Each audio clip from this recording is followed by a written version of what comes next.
على محمد وآل محمد. أعوذ بالله من الشيطان الرجيم. بسم الله الرحمن الرحيم. لا حول ولا قوة إلا بالله العلي العظيم. نحمده ونستعينه ونستغفره ونشكره ونتوسل إليه ونتوكل عليه. نصلي ونسلم على خيرته في خلقه حافظ سره ومبلغ رسالاته سيدنا ونبينا أبي القاسم محمد. اللهم صل على محمد وعلى آل بيته الطاهرين المعصومين سيما بقية الله في الأرضين. قال الله تعالى في كتابه المبين وقوله الحق. أعوذ بالله من الشيطان اللعين الرجيم. يا أيها الذين آمنوا اتقوا الله وكونوا مع الصادقين. صدق الله العلي العظيم. صدق الله.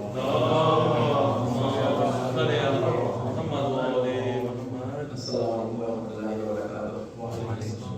سب سے پہلے اپنے آپ کو اور تمام مومنین مومنات اور سننے والوں کو تقوی الہی کی نصیحت اور وصیت کرتا ہوں، اور اللہ تعالیٰ سے یہ دعا کرتا ہوں کہ اس ماہ مبارک رجب میں کہ جس کو اللہ تعالیٰ کے نزدیک بہت اہمیت حاصل ہے اور اسے اللہ تعالیٰ نے اپنی امت کا مہینہ قرار دیا، ہم سب کو تقوی الہی کی توفیق عطا فرمائے. رجب، شعبان، رمضان یہ تین ایسے مہینے ہیں کہ جن کی ابتدا رجب کے مہینے سے ہوتی ہے، کہ جن کے بارے میں روایات میں ملتا ہے کہ اللہ تعالیٰ کے نزدیک اس کی بڑی اہمیت ہے. رمضان مبارک، شعبان، رمضان یہ تین مہینے انسان کے سیر و سلوک، انسان کے عرفان، انسان کے اپنے آپ کو پہچاننے، انسان کو گناہوں سے دوری، انسان کو اللہ تعالیٰ سے قربت، ان تمام چیزوں میں مددگار ثابت ہوتے ہیں. اور یہ اگر ہم دیکھیں تو ماہ رجب ماہ حرام جنہیں آپ کہتے ہیں ان میں پہلا مہینہ ہے. اسے مفرد بھی کہا جاتا ہے. 4 مہینے اللہ تعالیٰ کی شریعت میں اللہ تعالیٰ کے نزدیک حرام مہینوں میں آتے ہیں. حرام مہینوں کو کہتے ہیں کہ جن میں عربوں کے ہاں یہ رائج تھا اسلام سے پہلے بھی کہ ان مہینوں کے اندر وہ جنگ نہیں کیا کرتے تھے. ان کو امن کے مہینے کہا جاتا تھا کیونکہ عربوں میں جنگیں بہت زیادہ ہوا کرتی تھیں، تو ان کو اپنے زندگی کے مختلف کاموں کو انجام دینے کے لیے، مختلف سفروں کو انجام دینے کے لیے اور مختلف تجارت کے امور کو انجام دینے کے لیے انہوں نے اپنے یہاں یہ رواج بنایا تھا کہ ان 4 مہینوں میں انہوں نے جنگ بندی کی تھی. اس مہینے میں کوئی کسی کو کوئی نقصان نہیں پہنچائے گا، کوئی کسی کاروبار کو نہیں لوٹے گا. ان 4 مہینوں میں سے پہلا مہینہ رجب کا ہے. یہ مفرد اس لیے کہلاتا ہے کہ باقی مہینوں سے یہ دور ہے، یعنی یہ 7واں مہینہ ہے اسلامی مہینوں کا، اور پہلا مہینہ ہے جس میں ماہ حرام کے طور پر اس کو شروع کیا جاتا ہے. باقی 3 مہینے جو ہیں وہ ذی القعدہ، ذی الحج اور محرم کے، یہ 3 مہینے حرام مہینوں میں سے وہ تینوں ایک ساتھ ہیں. یہ علیحدہ ہے، اس لیے اس کو علیکم السلام اس لیے اس کو مفرد بھی کہا جاتا ہے.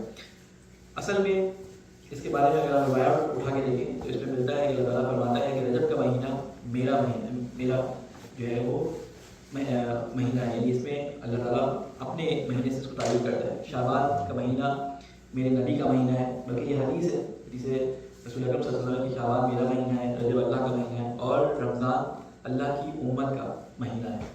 لہٰذا رمضان جو کہ اللہ کی امت کا مہینہ ہے، جس میں اللہ تعالیٰ کی مہمانی کے مہینے کے طور پہ بھی جس کو جانا جاتا ہے، اس میں داخل ہونے کے لیے ہمیں کچھ تیاریاں، کچھ پریپریشن کرائی جاتی ہے. لہٰذا رجب سے ہی اس کی تیاری شروع ہو جاتی ہے. رمضان وہ مہینہ ہے جس میں اللہ تعالیٰ سے قرب حاصل کرنے کا بہترین موقع ہوتا ہے، جس میں اللہ تعالیٰ کہتا ہے کہ میں نے شیاطین کو قید کر دیا، میں تمہاری ہر جسے کہتے ہیں کہ تمہارے ہر عمل کو عبادت بنا دیتا ہوں. تمہارا سونا، تمہاری سانسیں، تمہارا ہر عمل جو خدا کی خاطر ہو اس کو میں عبادت بنا دیتا ہوں. اس میں اگر آپ خطبہ شعبانیہ کی جو لائنیں ہیں جس میں یہ اللہ تعالیٰ کے رسول اس خطبے کو پڑھتے ہوئے فرماتے ہیں، مانا جاتا ہے شعبانیہ کے اندر کہ اس میں تمہارے انفاس، یعنی تمہاری سانسیں، اس میں تمہارا سونا، اس میں تمہارا اٹھنا، اس میں تمہارا ہر کام عبادت ہے. یعنی ہر سانس جو ہم لے رہے ہوتے ہیں رمضان میں عبادت بن جاتا ہے. یہ عبادت بننا ہر چیز کا، ہمارے ہر عمل کا، اس کے لیے کچھ پہلے سے تیاری چاہیے ہوتی ہے.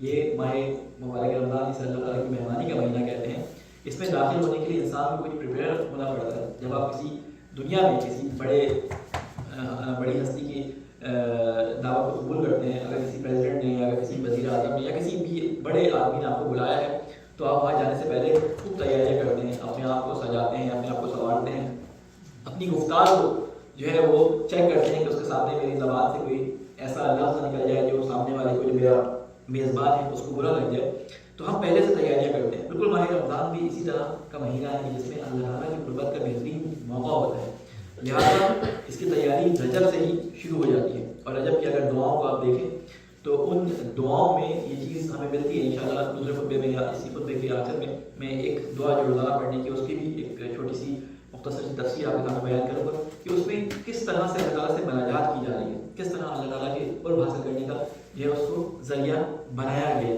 تو لہٰذا اس مہینے کو غنیمت جانیں. آدھا مہینہ گزر چکا ہے اور بس مہینے کا تقریباً آخر چل رہا ہے، لیکن جو مہینے کا حصہ بچ گیا ہے اس میں وہ برکات فیوزات جو اللہ تعالیٰ کی طرف سے اس مہینے کے اندر رکھے گئے ہیں اس کو حاصل کرنے کی ان دنوں میں کوشش کی جائے. رجب کے مہینوں میں چند اعمال بیان کیے گئے، آپ نے یقیناً توضیح مسائل کے اندر یا مفصل جناب کے اندر ان کی ڈیٹیلز پڑھی ہوگی، علماء نے بھی اس کو بیان کیا ہوگا. ان کے بارے میں اگر آپ دیکھیں تو اس میں سب سے زیادہ جس چیز کا ذکر ہے وہ ہے کہ اس ماہ میں زیادہ سے زیادہ استغفار کی جائے. اس ماہ میں زیادہ سے زیادہ استغفار کی جائے. یوں کہہ لیں کہ جو علماء اس کے بارے میں لفظ تو اتنا مناسب نہیں ہے شاید بیان کرنے کا، لیکن علماء کہتے ہیں کہ بالکل یہ مہینہ ایسے ہے کہ جیسے کوئی کبوتر باز کبوتروں کو دانہ ڈالتا ہے نا کہ کبوتر اس کی طرف جذب ہو جائے. اللہ تعالیٰ نے اپنی رحمتوں کا دانہ ڈالا ہے کسی طریقے سے اللہ تعالیٰ کے بندے اس کی طرف جذب ہو جائے. اور ہمارے استاد بڑی اچھی مثال دیا کرتے تھے، کہتے ہیں اگر کوئی ایک ڈرائیور جا رہا ہے اس کی گاڑی راستے میں بند ہو جاتی ہے، بیٹری فیل ہو جاتی ہے اور گاڑی بند ہو جاتی ہے اور دھکا لگانے کی ضرورت پڑتی ہے، وہ اکیلا ہے ادھر ادھر دیکھتا ہے، اس کو کوئی نظر نہیں آتا کوئی اس کی مدد کرنے والا، دھکا لگانے کی کوشش کرتا ہے لیکن اس سے دھکا لگایا نہیں جاتا. لیکن ایک ایسی جگہ اس کی گاڑی بند کرتی ہے کہ اس کی قسمت ایسی ہوتی ہے کہ وہ سلو ہوتا ہے، پل پہ اس کی گاڑی بند کر جاتی ہے، سلو ہوتا ہے، یعنی اس کو دھکا لگانے کی ضرورت نہیں ہے، اس کو صرف اس کو بیٹھنا ہے گاڑی میں اور صرف بریک سے پیر ہٹانے، باقی خود بخود وہ گاڑی سرازیری سلو کی طرف جاتی ہے. کہتے ہیں ماہ رجب کا مہینہ رمضان تک اس طرح سے سلو ہے. اللہ تعالیٰ نے خود انسان کو یہ موقع فراہم کیا ہے کہ وہ اللہ تعالیٰ کی طرف اپنا جھکاؤ پیدا کرتا چلا جائے. اس میں کہتے ہیں جس طرح کبوتر باز دانہ ڈالتا ہے اس طرح سے وہ اللہ تعالیٰ مختلف طریقوں سے آپ کے سامنے کہتا ہے یہ کام کرو تو یہ وقت دوں گا، یہ کام کرو تو وقت دوں گا. اس میں کچھ اعمال علماء کی طرف سے جو ہے خواتین جناب میں شیخ عباس کو میں نے لکھے ہیں جو ائمہ علیہ السلام کی روایات سے نکالے گئے ہیں. ان میں سے کچھ اعمال آپ کے سامنے میں بیان کروں، آپ نے پڑھ بھی لیے ہوں گے اور کچھ پہ عمل بھی کر رہے ہوں گے. کہ سب سے زیادہ یہ ہے کہ اس میں روزانہ کا روایت ہے کہ اس مہینے کے اندر 10,000 دفعہ استغفر اللہ واتوب الیہ پڑھا جائے. اسی طرح قل واللہ پڑھنے کا اس میں حکم ہے کہ قل واللہ اس کے اندر زیادہ سے زیادہ پڑھا جائے. تو ہم مثال کر رہے تھے جب کسی سے کہا جاتا ہے 10,000 دفعہ استغفار کرو تو کہتا ہے 10,000 دفعہ. لیکن اگر کیلکولیشن کی جائے تو ہمارے دوست بتا رہے تھے کہ ان اعمال کو آپ ڈیلی پہ اگر تقسیم کر دیں، ان اعمال کو ڈیلی پہ تقسیم کر دیں تو 1 سے 1.5 منٹ لگتا ہے جس میں آپ جو ہے وہ 100 دفعہ استغفر اللہ واتوب الیہ کہہ لیتے ہیں، یا 4 منٹ لگتے ہیں کہ قل واللہ آپ 10 دفعہ پڑھ لیتے ہیں. اگر 34 ٹائمز قل واللہ ڈیلی پڑھیں تو 1000 دفعہ قل واللہ پورے مہینے میں بن جاتی ہے. اگر آپ اسی طرح صلوات پڑھیں، اس ماہ میں مختلف دعاؤں کا جہاں ثواب ہے وہاں صلوات کا بھی بہت ثواب ہے، لیکن سب سے زیادہ یہ ثواب بیان کیا گیا ہے، سب سے زیادہ جس کی تاکید کی گئی ہے وہ استغفار کی تاکید کی گئی ہے. استغفار اصل میں ہے کیا؟ السلام علیکم. استغفار اصل میں ہے کیا؟ اس میں اللہ تعالیٰ سے دعا کی استغفر اللہ، اے اللہ میری مغفرت کرنا، واتوب الیہ اور مجھے پلٹا. ٹھیک ہے، واتوب توبہ کہتے ہیں پلٹنے کو. ٹھیک ہے، مجھے پلٹا اپنی طرف، مجھے جو ہے اس کی طرف جو ہے وہ پلٹنا ہے. لہٰذا اللہ تعالیٰ سے یہ دعا کی جاتی ہے کہ اے اللہ ہم گمراہ ہو گئے، ہم راستے سے ہٹ گئے، ہم ٹریک سے جو ہے وہ باہر نکل گئے ہیں، تو اس ٹریک پہ دوبارہ لانے کے لیے تو ہماری مدد کرے. غفرہ کا یہ ورڈ ہے عربی زبان میں استعمال ہوتا ہے ایک خاص سچویشن کے لیے. جب آپ کی دیوار میں کہیں دراڑ پڑ جاتی ہے، اس دراڑ کو آپ بھرتے ہیں اور جسے آپ ریپیئر کرنا کہتے ہیں، اس کو جو ریپیئر کرتے ہیں اس کام کے لیے، اس ریپیریشن کے لیے جو ہے وہ لفظ غفرہ استعمال ہوتا ہے. اسی لیے کہا جاتا ہے کہ وہ کنڈیشن جو ہمارے ذہن میں، جو ہماری روح میں ہماری گناہوں کی وجہ سے ہوتی ہے، جو دراڑیں پڑ جاتی ہیں، ان دراڑوں کو دوبارہ جبران کرنے کے لیے، ان دراڑوں کو دوبارہ ریپیئر کرنے کے لیے استغفار پڑھی جاتی ہے. لیکن کیا ایسا ہی ہے کہ صرف یہ جو 10,000 دفعہ استغفار پڑھنے کا کہا گیا، استغفر اللہ استغفر اللہ استغفر اللہ پڑھتے جائیں تو یہ پورا ہو جاتا ہے؟ تو شاید اس کا کوئی اثر ان میں سے کوئی یہی استغفر اللہ شاید ایکسیپٹ ہو جائے اللہ کے نزدیک جو ہمارے سے زبان سے نکلے، شاید ان میں سے کسی ایک کی طرف توجہ ہو جائے، لیکن خالی زبانی کلامی سے کچھ نہیں ہوتا. مولانا امیر المومنین علیہ السلام کے بارے میں مشہور ہے کہ آپ جا رہے تھے، دو طرح سے روایت ملتی ہے کہ آپ جائے ایک شخص کو دیکھا کہ وہ مسجد میں بیٹھا ہے استغفراللہ بولے جا رہا ہے، تو آپ نے کہا کہ ویل ہو تو پہ وائے مجھے روکا. اس نے کہا مولا مجھ سے کوئی غلطی ہو گئی، میں تو استغفار پڑھ رہا ہوں. کہتے ہیں تجھے معلوم ہے کہ استغفار پڑھنے کے لیے جو ہے وہ کچھ شرائط ہیں، اگر ان شرائط میں تو پورا نہ ہو تو یہ استغفراللہ کا لفظ زبانی ہے. وہ روایت شاید کافی پرانی ہے، میں نے اس کو شارٹ کر کے جو اس میں پوائنٹس بیان کیے ہیں وہ جلدی جلدی آپ کے سامنے بیان کر دوں کہ مولا علیہ السلام فرماتے ہیں کہ استغفراللہ کہنے کی 6 شرائط ہیں. وہ 6 شرائط کیا ہیں کہ جو شخص استغفار کرے، جو شخص زبان سے استغفراللہ ربی واتوب الیہ کہے، وہ سب سے پہلے اپنے گناہ پر نادم ہو. ایسا نہ ہو کہ دل میں نہیں تو کل دوبارہ یہ کام کرنا ہے، استغفراللہ کر لوں کل دوبارہ یہ کام کر لوں.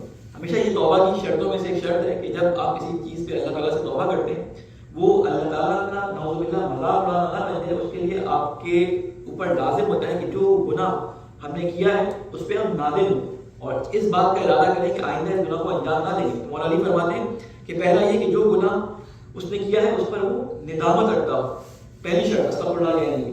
دوسری شرط مولا فرماتے ہیں کہ دوبارہ اس گناہ کو کبھی نہ کرنے کا پختہ عزم کر لے، یعنی آئندہ کے لیے اس کو حتمی اپنے ذہن کو باور کروانا پڑے گا کہ اس کو نہیں یہ گناہ نہیں کرنا. لیکن بعض دفعہ انسان دیکھتا ہے کہ وہ گناہ کے بعد توبہ کرتا ہے، نیت بھی کرتا ہے کہ آئندہ نہیں کروں گا، لیکن پھر گناہ انسان سے ہو جاتا ہے. لیکن اللہ تعالیٰ اتنا رحیم و کریم ہے کہ اللہ تعالیٰ کہتا ہے کہ تم سے پھر بھی گناہ ہو جائے، توبہ کے بعد بھی گناہ ہو جائے، تم آخر تک مجھ سے توبہ کرتے رہو، کبھی بھی توبہ سے پشیمان نہ ہو. کیونکہ شیطان کا کام یہ ہوتا ہے کہ انسان اگر اپنی کسی بھی فطری خواہش مجبور ہو کے کوئی گناہ کر دیتا ہے تو شیطان 5-6 دفعہ توبہ کرنے کے بعد اس کے بعد آتا ہے کہتا ہے کس منہ سے اللہ کے سامنے جاؤ گے، اتنی دفعہ تم نے توبہ کی، اتنی دفعہ توڑی، کس منہ سے جاؤ گے. تو بعض دفعہ انسان شیطان کے اس کہنے میں آ جاتا ہے اور اس توبہ یا استغفار سے اپنا ہاتھ کھینچ لیتا ہے اور وہیں پہ شیطان کی کامیابی ہوتی ہے.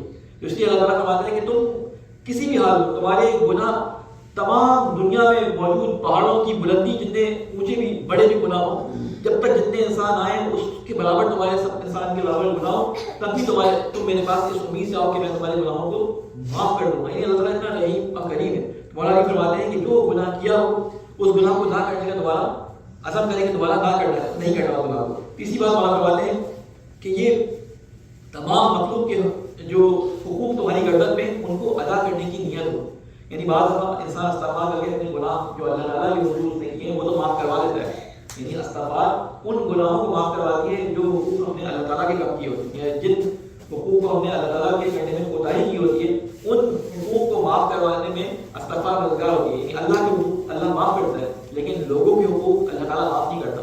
وہ کہتا ہے کہ کسی شخص کا قرضہ، کسی شخص کا کوئی ایسا ادھار تمہاری گردن پر ہے جس کی وجہ سے تمہاری گردن اس کے سامنے پھنسی ہوئی ہے، تو پہلے اس کو راضی کرو، پہلے اس کے قرض کو ادا کرو، پہلے اس کے حق کو ادا کرو، پھر میں جو ہے وہ تمہاری فائل کو جنت کے لیے آگے بڑھاؤں گا. اللہ اپنے حقوق معاف کر دے گا لیکن حقوق العباد اللہ تعالیٰ جب تک معاف نہیں کرے گا جب تک وہ بندہ جس کا حق ہماری گردن پہ وہ معاف نہ کر دے. تو مولا فرماتے ہیں کہ تمام مخلوق کے حقوق ادا کیے جائیں یہاں تک کہ اللہ سے ملاقات کرو اور تم پر تمہاری گردن پر کسی کا حق باقی نہ ہو. چوتھی چیز مولا فرماتے ہیں کہ جو فرائض تم نے زیادہ ضائع کیے ہیں ان کو ادا کرو. بعض دفعہ ایسا ہوتا ہے کہ انسان کو آج خیال آیا کچھ کام جو اللہ تعالیٰ کی طرف سے واجب تھے، جو اللہ تعالیٰ کی طرف سے ہمارے اوپر لازم کیے گئے تھے اور ہماری گردن پر رکھے گئے تھے، جس کا ہمیں مکلف ٹھہرایا گیا تھا، وہ کام ہمیں انجام نہیں دیے. خدا نہ خاصہ کوئی شخص ایسا ہو کہ جو نماز نہ پڑھتا ہو، 15-20 سال گزر چکے ہوں، اس کو بالغ ہوئے اور اس نے نماز نہ پڑھی ہو، تو اب اس کی استغفار یہ نہیں ہے کہ آپ استغفراللہ کہہ کے اللہ سے معافی مانگیں گے، اللہ میں معافی مانگتا ہوں آئندہ سے آج سے میں نماز شروع کرتا ہوں. اس کی استغفار یا اس کی توبہ یہ ہے کہ وہ واجب جو ہم سے چھوٹ گیا ہے، جس کا حق ہماری گردن میں موجود تھا، اس کو پورا کیا جائے، اس کا جبران کیا جائے. لہذا اگر نمازیں یا روزے کسی کی گردن پہ واجب ہو تو آج اگر اس نے توبہ کی ہے تو اس کو چاہیے کہ آئندہ آنے والے دنوں میں جو ہے وہ ان نمازوں کی قضا کرے. اگر کوئی روزے اس کی قضا ہے تو ان روزوں کو قضا کرے. اور ایک چیز اور بھی سنیں کہ رجب کے مہینے میں جہاں پہ استغفار کا ثواب بیان کیا گیا، وہاں پہ یہ بھی بیان کیا گیا کہ اس مہینے میں روزے رکھنے کا بہت ثواب ہے. علماء کے بارے میں ملتا ہے کہ بہت سے ایسے علماء بلکہ عام لوگوں میں بھی ایسے بہت سارے جواب میں نے دیکھے کہ جو پورے 3 مہینے روزے رکھتے ہیں، کیونکہ رجب میں روزے رکھنے کا بہت زیادہ ثواب ہے، تو پورے 3 مہینے رجب سے اسٹارٹ کرتے ہیں، شعبان رمضان یہ 3 مہینے روزے رکھتے ہیں. یعنی یہاں پہ مستحب روزے رجب اور شعبان میں، اور رمضان میں واجب روزے وہ رکھتے ہیں. لہٰذا رجب میں روزے رکھنے کا کی گردن میں پکڑ ہوتے ہیں وہ مستحب روزے نہیں رکھ سکتے، یہ شرعی مسئلہ ہے. لہٰذا اگر وہ رجب کے روزوں کا ثواب لینا چاہتے ہیں تو اپنے واجب روزوں کی قضا کی نیت رجب میں کر کے رجب کے روزے رکھ سکتے ہیں. اگر پورے مہینے روزہ نہیں رکھ سکتے تو مہینے کے ابتدا میں 3 دن، وسط میں 3 دن یا آخر میں 3 دن ان کو ادا کیا جا سکتا ہے تاکہ رجب کے روزوں کا ثواب حاصل کیا جا سکے. اگر 3 روزے نہیں رکھ سکتے تو ایک ہی روزہ مہینے کے شروع میں یا مہینے کے وسط میں اور مہینے کے آخر میں روزہ کیا جائے. جتنے بھی روزے ممکن ہوں، اگر کچھ نہیں رکھ سکتے تو ایک روزہ کم از کم روزے مباس والے دن یا کسی دن اس کو رکھ لیا جائے تاکہ اللہ تعالیٰ کی طرف سے وہ ثواب جو روزہ داروں کے لیے مخصوص رکھا گیا ہے اس مہینے کے اندر اس کو حاصل کیا جا سکے. تو مولا فرماتے ہیں کہ چوتھی شرط یہ ہے کہ جو فرائض تمہارے اوپر موجود ہیں ان کو ادا کیا جائے. اور پانچویں چیز کہ حرام مال سے پیدا شدہ جو ترقی تمہارے مال میں یا تمہارے جسم میں یا تمہارے کسی بھی کام میں ہوئی ہے اس چیز کو اپنے پاس سے ظاہر کرو، اس چیز کو اپنے پاس ظاہر کرو. اگر حرام کھانے کی وجہ سے جس سے پیسہ گوشت بن گیا تو روزے رکھ کے اس گوشت کو کھلاؤ. اگر حرام مال کسی نے تمہارے پاس آ گیا تو اس مال کو دوبارہ اس کے حقدار کو یا تو واپس کرو یا اس کے رد مظالم نکال کے اس کو اپنے سے دور کرو. اس مال کو خرچ کرنے کا تمہارے اوپر کوئی وظیفہ نہیں ہے، اس مال کو خرچ نہیں کر سکتے. اس کے بعد فرماتے ہیں کہ چھٹی چیز گناہوں کی لذت کا مزہ جو جسم کو دیا ہے ویسے ہی عبادت کی مشقت اپنے جسم کو. آخر چیز دوبارہ فرماتے ہیں کہ استغفار کرنے سے پہلے یہ 6 شرطیں تمہارے اندر ہونی چاہیے. پہلی چیز کیا ہو گئی؟ پہلی چیز یہ ہو گئی کہ نادم ہو. دوسری چیز یہ ہو گئی کہ دوبارہ گناہ نہ کرنے کا پختہ عزم ہو. تیسری چیز یہ ہو گئی کہ مخلوق کا حق اس کو واپس کیا جائے. چوتھی چیز فرائض جو ضائع ہوئے ہیں ان کو جبران کیا جائے، ان کی قضا کی جائے. اور پانچویں چیز حرام مال سے بچا جائے. اور آخری چیز جو قرآن نے فرمائی ہے کہ وہ گناہ جو تم نے کیا تھا جس کی وجہ سے تم نے لذت اٹھائی تھی، جتنی لذت تم نے اس گناہ سے اٹھائی تھی اتنی اپنے جسم کو عبادات کی مشقت دو. یعنی جو ٹائم مختلف فضول کاموں میں ضائع کیا تھا جو اللہ کے ناپسندیدہ تھے، اب اتنا ہی ٹائم اپنا عبادت میں گزارو. اور عبادت کی شیرینی اس ماہ میں ایسی ہے کہ میں جتنا بھی آپ کو بتاتا جاؤں آپ کو پتہ نہیں چلے گا. وہ فارسی میں مثال ہے حلوہ حلوہ کردن دہن شیرین نہ میٹھا. یعنی حلوہ حلوہ کہنے سے وہ میٹھا نہیں ہوتا جب تک کہ آپ حلوہ چکھ نہ لیں. انشاءاللہ کہ جلد ابھی کسی برادر جب پڑھنے ہوں گے تو حلوہ کھائیں گے، لیکن حلوہ حلوہ کہنے سے وہ میٹھا نہیں ہوتا.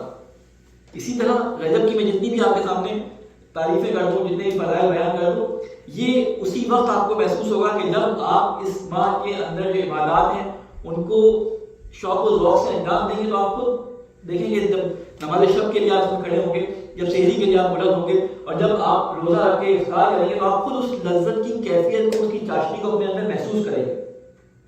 یہ یعنی میں بتا رہا ہوں آپ کو کہ علماء کی طرف سے ہم تو گناہ گار ہیں، پورا مہینہ روزہ نہیں رکھ پاتے ہیں، مسلسل وقت نہیں رکھے جاتے، لیکن جو بھی آپ اس کے اندر عبادات انجام دیتے ہیں آپ خود اس کو محسوس کریں کہ کس طرح اس کی چاشنی ایک لذت عبادات کی آتی ہے.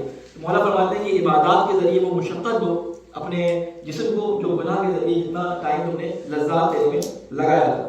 بہرحال اس مہینے کی بہت زیادہ برکات ہونے کے ساتھ ساتھ اس مہینے کے اندر جو ہے وہ 4 میلاد ہیں. 4 ائمہ علیہ السلام کی اس میں ولادت ہے. 2 علی ہیں اور 2 محمد ہیں. امام محمد باقر، امام محمد تقی کی ولادت ہے اس کے اندر.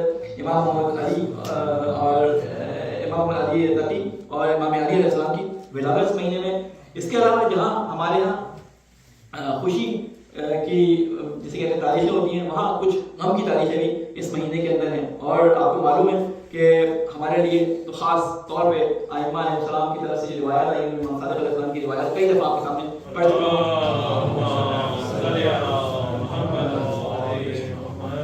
اس کو دوبارہ آپ کے سامنے ایک دفعہ دوہرا دیتا ہوں کہ مولا فرماتے ہیں کہ شیعتنا خلقوا من فاضل طینتنا، کہ ہمارے شیعہ خلق کیے گئے ہیں ہماری فاضل طینت سے، یعنی ہماری بچی ہوئی طینت سے یہ ہمارے شیعہ خلق کیے گئے ہیں. اب یہ جملہ جو آپ کے سامنے بیان کر رہا ہوں اس کو ایک دفعہ تفصیل سے بیان کر چکا ہوں، دوبارہ اس کو آپ کے سامنے بیان کر رہا ہوں. اور فرماتے ہیں وَأَجِلُ بِمَاءِ وِلَایَتِنَا، اور ان کو گوندھا گیا ہے، اس مٹی کو گوندھا گیا ہے، ان کی مٹی کو ہماری ولایت کی، ہماری ولایت سے اس کو گوندھا گیا ہے. یحزنون، یہ محزون ہوتے ہیں. اس کو ذرا غور سنیے. السلام علیکم. یہ محزون ہوتے ہیں، یہ غمگین ہوتے ہیں.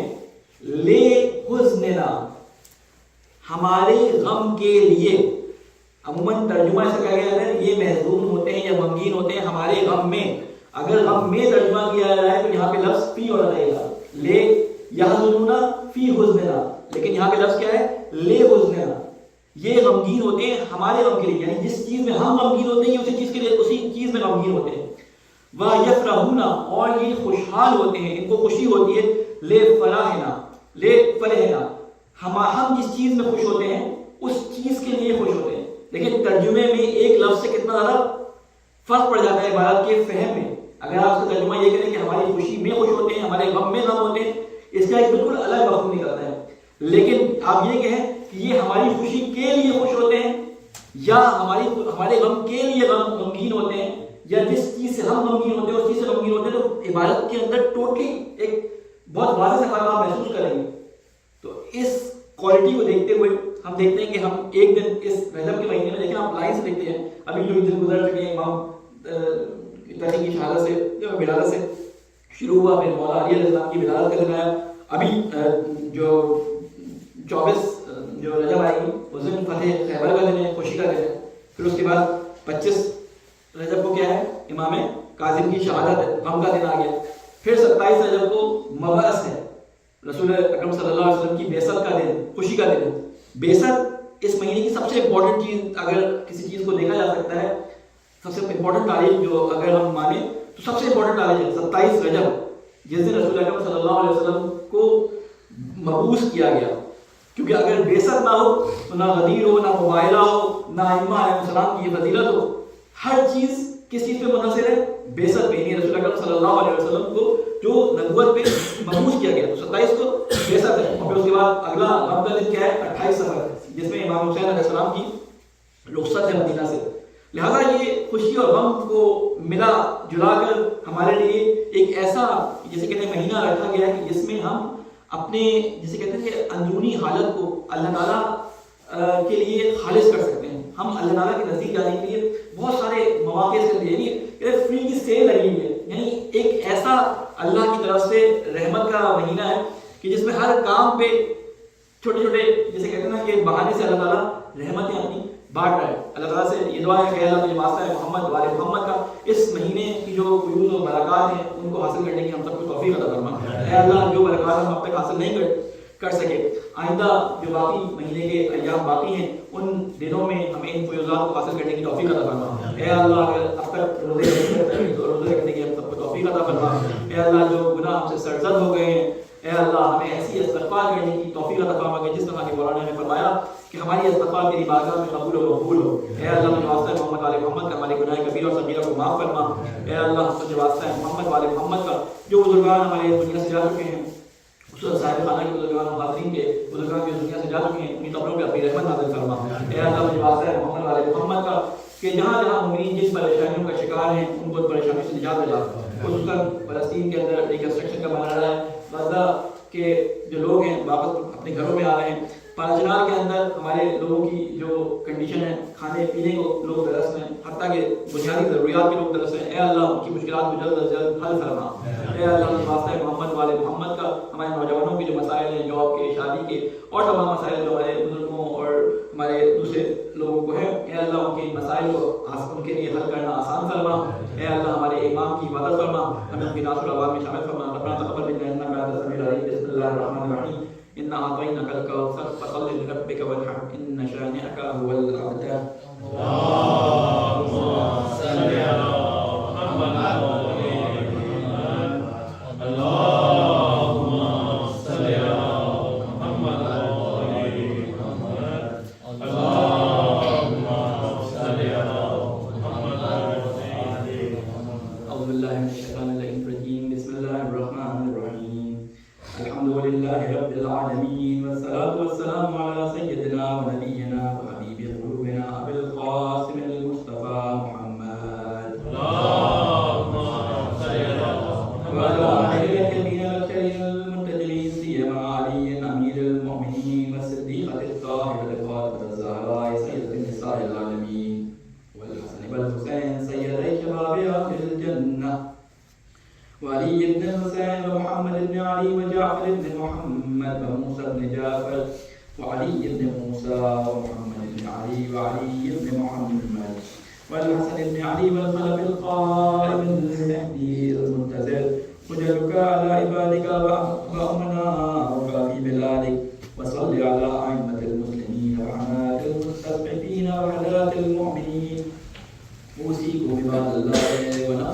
تقوى الله. اللهم اغفر للمؤمنين والمؤمنات والمسلمين والمسلمات الأحياء منهم والأموات تعب بيننا وبينهم بالخيرات إنك مجيب الدعوات إنك على كل شيء قدير. السلام علیکم ورحمۃ اللہ وبرکاتہ.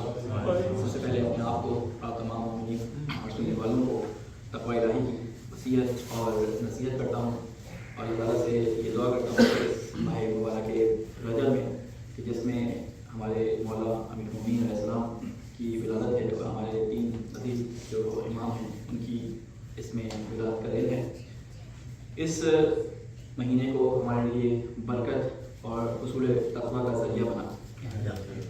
میں بس مختصر ٹائم کیونکہ کم ہے، مختصر آپ کے سامنے 2 موضوعات کو رکھنا چاہوں گا. ایک تو اس ماہ کے اندر پڑی بہت سارے اعمال ہیں یہاں پہ، اس کے ساتھ ہی بہت ساری دعائیں اس مہینے کے اندر آئیں. ایک دعا جو رجب کے مہینے میں خصوصی طور پہ اس کو بیان کیا گیا ہے کہ رجب میں ہر نماز واجب نماز کے بعد اس دعا کو پڑھا جائے. میں چاہ رہا ہوں کہ دعا سب پڑھتے تو ہوں کہ اس کا ترجمہ آپ کے سامنے ایک بیان کروں تاکہ جب آپ اس دعا کو پڑھیں تو آپ کے ذہنوں میں ہو کہ ہم اللہ تعالیٰ سے کیا چیز مانگ رہے ہیں. اللہ تعالیٰ اپنے بندے کی پکار کو کبھی رد نہیں کرتا. اللہ تعالیٰ کہتا ہے کہ اے بندے تو مجھے بلا، میں تیری آواز پہ لبیک کہوں. اور روایات میں جو جملے ہمیں ملتے ہیں کہ اگر کوئی شخص ایک قدم اللہ کی طرف بڑھتا ہے وہ کہ یہ ایک تمثیل ہے، لیکن پھر بھی انسان کے ذہن کو نزدیک کرنے کے لیے یہ بڑی اچھی تمثیل ہے. کہتے ہیں کہ اگر کوئی شخص اللہ کی طرف ایک قدم بڑھتا ہے تو اللہ تعالیٰ 10 قدم اس کی طرف بڑھتا ہے، کیونکہ اللہ کا جسم نہیں ہے لیکن ایک انسانی ذہن کو سمجھانے کے لیے یہ بات روایات کے اندر ہمیں ملتی ہے. جو دعا ہمیں ملتی ہے آپ افاط الجنان میں جو روزانہ کی رجب میں پڑھنے کی دعائیں ہیں، رجب میں روز پڑھنے کی دعا، اس میں آپ کو یہ مل جائے گی. وہ دعا کیا ہے؟ یا من ارجوہ لکل خیر وآمن سقطہ عند کل شر یا من یؤتی الکثیر بالقلیل یا من یؤتی من سأل. یہ دعا آپ ہر نماز کے بعد پڑھتے ہیں اور آخر میں جب اس دعا کے اینڈ میں بیٹھتے ہیں، جب آپ پہنچتے ہیں تو امام کی سیرت سے نکال کر کہ امام اس وقت کیا کیا کرتے تھے اس چیز کو بھی مبادی میں ذکر کر دیا. یہ دعا وہاں پہ بریک ہوتی ہے اور اس کے بعد لکھا ہے کہ امام جو ہے اپنے داڑھی کو، اپنے چہرے کو جو ہے وہ پکڑ کے اپنی انگلی کو جو ہے وہ حرکت دیا کرتے ہیں. تو عموماً آپ نے دیکھا ہوگا کہ جب یہ دعا پڑھی جاتی ہے تو عموماً لوگ اپنی انگلی کو حرکت دے رہے ہوتے ہیں. وہ کیونکہ امام کو اس طرح کرتے دیکھا گیا تھا تو وہاں پہ لکھ دیا گیا، اس لیے ضروری نہیں ہے کہ آپ اس کو اسی طرح انجام دیں، لیکن انجام دیں تو سیرت امام پہ چلتے ہوئے اس کو انجام دیا جا سکتا ہے.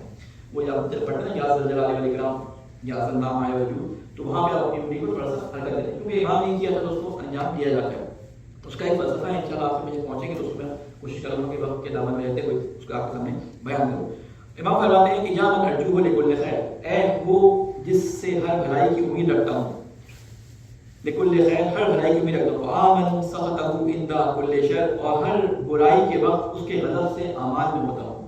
یعنی میں تمام اپنے اوپر آنے والی بھلائیاں سمجھتا ہوں کہ وہ اللہ کی طرف سے ہیں، اور اگر میں کسی وقت ان بھلائیوں کو چھوڑ کر اس کی نافرمانی میں لگ جاؤں تو مجھے اس بات کا بھی یقین ہوتا ہے کہ میں اس نافرمانی انجام دیتے وقت اس کی امان میں ہوں. یعنی اللہ تعالیٰ ہمیں اپنی امان میں رکھتا ہے، اسی وقت ہمیں سزا نہیں دیتا. اللہ تعالیٰ نے ہماری سزا کو مؤخر کر دیا ہے آخرت کے اوپر اور کہا ہے کہ تم اس طرح سے خلق کیے گئے ہو کہ تمہارے سے غلطی کا امکان ہے، لہٰذا اگر کسی بھی نفسانی خواہش کی وجہ سے تمہارے اندر کوئی ایسا رجحان اٹھتا ہے کہ جو میری حکم ادبی پہ یا میرے حکم گناہ ماننے میں تمہیں غصہ ہے اور تم سے وہ گناہ سرزد ہو جائے تو پلٹ کے میرے پاس آ جاؤ، میں تمہیں فوراً عذاب نہیں دوں گا. یہی وجہ ہے کہ یہ اختیار جو اللہ نے انسان کو دیا ہے اس کی وجہ سے آخرت کو رکھا گیا تاکہ آخرت میں سب کا حساب کتاب کیا جائے. کہا جاتا ہے کہ امام فرماتے ہیں کہ غضب میں تیرے امان میں ہوتا ہوں، تیرے غضب کے امان سے ہوتا ہوں جب میں برائی کر رہا ہوتا ہوں. اور اس کے بعد فرماتے ہیں یا من یؤتی الکثیر بالقلیل، اے وہ جو تھوڑے عمل کے بدلے بہت زیادہ دیتا ہے. آپ سوچیں کہ ہمیں جو نعمتیں ملی ہیں، ہمیں دیکھنے کی نعمت، ہمارے سننے کی نعمت، ہمارے چکھنے کی نعمت، ہمارے صحت مند ہونے کی نعمت، ہم نے کیا کیا ہے اللہ کے لیے جو یہ ملی ہے؟ یہ اللہ نے اپنے فضل سے ادا کی ہے. تو اللہ تعالیٰ کہتا ہے کہ ہم بہت تھوڑا تو اس سے مانگتے ہیں، ہم مانگتے کچھ چیزیں تو ہمارے بھلے کے لیے جو چیزیں میسر ہوتی ہیں ساری کی ساری ہمیں عطا فرماتا ہے. کہتے ہیں بہت تھوڑے کے بدلے بہت زیادہ دینے والے. یا من یؤتی من سأل، اے وہ جو ہر سوال کرنے اس کو بھی دیتا ہے جو تجھ سے سوال کرتا ہے، جو تجھ سے سوال کرتا ہے تو اس کو بھی دیتا ہے. ومن لم یسألہ وَمَن لَّمْ يَعْرِفْهُ تَحَنَّنْ مِنْهُ وَرَحْمَةً، اور اے اللہ تو اس کو بھی اپنی رحمت سے عطا کرتا ہے جو تجھ سے سوال نہیں کرتا.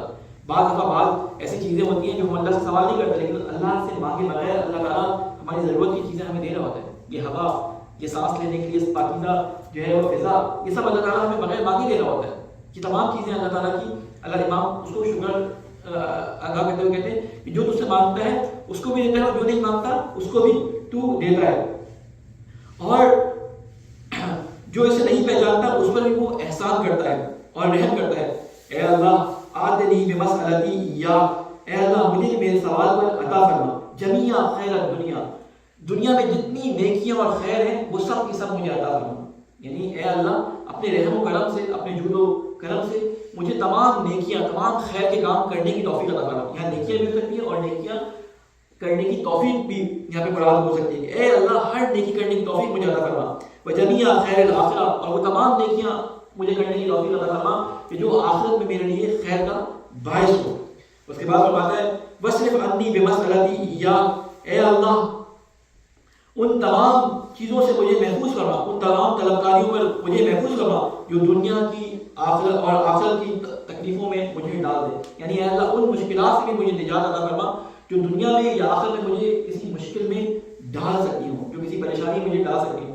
یہ دعا کا مختصر جو ترجمہ یہاں پہ امام نے اس کو بیان کیا. اس کے بعد فرماتے ہیں فَإِنَّهُ غَيْرُ مَنْقُوصٍ مَا أَتَيْتَ، اے اللہ تو جو بھی عطا کرتا ہے تیرے عطا کرنے سے تیرے خزانے میں کوئی کمی واقع نہیں ہوتی. یعنی تیرے پاس بے حساب ہے، تو کسی کو بھی کوئی دے دے اس سے تیرے خزانے میں کوئی کمی واقع نہیں ہوتی. تو جتنا تو عطا کر دے تیرے پاس کمی نہیں ہے. اے اللہ وزدنی من فضلک یا کریم، اے اللہ اس نعمت کے جسے کہتے ہیں کہ بوچھار کو میرے اوپر اضافہ فرما. یعنی یہ نعمت جو تو مجھے دے رہا ہے میری زندگی کے اندر اس میں اضافہ فرما.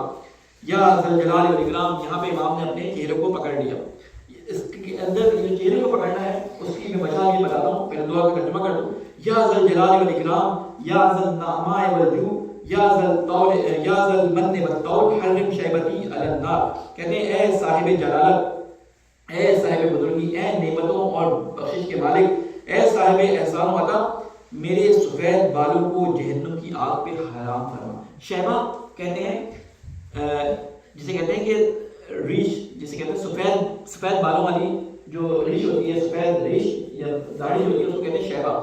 اصل میں چہرے کو پکڑنے کا مقصد کیا ہوتا ہے، یہ تھوڑی کو پکڑنے کا مقصد کیا ہوتا ہے، یعنی انسان کا وجود اس کے چہرے سے پہچانا جاتا ہے. آپ کہیں جاتے ہیں تو آپ کہتے ہیں نا کہ فلاں شخص کا چہرہ میں وہاں نظر آیا تھا، یعنی پورا کا پورا نظر آیا ہوتا ہے لیکن اس کے وجود کو اس کا چہرہ کسی جگہ پہ پریزنٹ کر رہا ہوتا ہے. تو یہ تمثیل ہے، یہ ایک جسے کہتے ہیں کہ ایک ایسا عمل ہے کہ یعنی میں اپنے وجود کو اپنے چہرے جو سب سے پہلے قیمتی حصہ ہے میرے جسم کا، میں اس کو تیرے سامنے جو ہے پکڑ کے آ رہا ہوں کہ حسرت ہے اس چہرے پہ کہ داڑھی میری سفید ہو گئی یا میری اتنی عمر گزر گئی، اس کے باوجود مجھ سے جو ہے وہ تمام ڈیوٹیز انجام نہیں پا سکی جو ڈیوٹیز انجام دینے کے کا اللہ کے نزدیک حق تھا. اگر ہم دیکھیں اپنی زندگی کے اندر تو بہت سارے کام ہمارے ایسے ہیں کہ جن کو ہمیں لگتا ہے کہ ہم اپنی ایج میں خاص وقت پر پہنچ جائیں گے تو ہم اتنی عبادتوں کو انجام دے لیں گے، حج کر لیں گے اس وقت جب ہمارے استطاعت ہو چکی ہے. لیکن حج کریں گے کب؟ جب ہماری ریٹائرمنٹ ہو جائے گی، ہم فارغ ہوں گے، کوئی کام نہیں ہوگا، کوئی بزنس نہیں ہوگا، اس وقت ہم حج کر لیں گے. بعض لوگ لڑکا کے اس طرح سے اپنے حج کو یا اپنے واجبات کو، ابھی تو جوانی کی عمر ہے، جو کرنا ہے کر لو، بعد میں انشاءاللہ توبہ کر کے گناہ جو ہم نے کیے ان کی معافی مانگ لیں گے. یہ ایک بڑی خطرناک بیماری ہے کیونکہ انسان کو اگر کسی چیز کی عادت پڑ جائے تو اس کو چھوڑنا بہت مشکل ہوتا ہے، اور کسی انسان کو یہ نہیں پتا ہوتا کہ اس کی موت کس وقت واقع ہو جائے. کسی بات میں اللہ تعالیٰ فرماتا ہے کسی انسان کو نہیں پتا کہ اس کی موت کا وقت کہاں اور کس سرزمین پہ ہے. اس لیے یہ اپنی امید رکھنا کہ میں کل توبہ کر لوں گا تو کل کبھی بھی نہیں آتی. آج جو بھی وقت ہے اسی وقت انسان اپنے دل میں نیت کر لے کہ اے اللہ اب تک اگر مجھ سے کوئی گناہ ہوا ہے اور اس کی میں توبہ نہیں کر سکا، اے اللہ اس گناہ کو معاف فرما. اللہ تعالیٰ سے دعا کرتے ہیں کہ اے اللہ ہم بہت ہی کمزور جسے کہتے ہیں قوتوں کے مالک ہیں، بہت کمزور ارادوں کے مالک ہیں. اے اللہ اگر ہم سے کوئی گناہ سرزد جان بوجھ کر یا بھولے سے ہو گیا ہے، اے اللہ اس کو اپنے نزدیک معاف فرما. اے اللہ تجھے واسطہ ہے محمد والے محمد کا اس مبارک مہینے میں ہمیں توفیق عطا فرما کہ آئندہ گناہوں سے بچنے کے لیے جو کام ہم اپنے روحانی یا جسمانی طور پہ ادا کر سکتے ہیں، اے اللہ ان کو ادا کرنے کی ہم سب کو توفیق عطا فرما۔ اے اللہ تجھے واسطہ ہے محمد والے محمد کا ہمارے گناہ کبیرہ اور صغیرہ کو معاف فرما۔ اے اللہ ہمارے مرحومین کے گناہوں کو معاف فرما۔ اے اللہ جو لوگ مختلف جگہوں میں مشکلات کا شکار ہیں، مثلاً پاچلا کے اندر، غزہ کے اندر، یمن کے اندر اور جہاں جہاں مسلمان ہندوستان کے اندر مشکلات کا شکار ہیں، اے اللہ مشکلات سے ان کو نجات فرما۔ اے اللہ تجھے واسطہ ہے محمد والے محمد کا وہ مظلوم جو ہمیں آواز دے رہے ہیں، اے اللہ ان مظلوموں کی آواز سے لبیک کہنے کی ہم سب کو توفیق عطا فرما۔ اے اللہ تجھے واسطہ ہے محمد والے محمد کا ہمارے علماء کرام کا سایہ ہمارے سروں پہ قائم فرما۔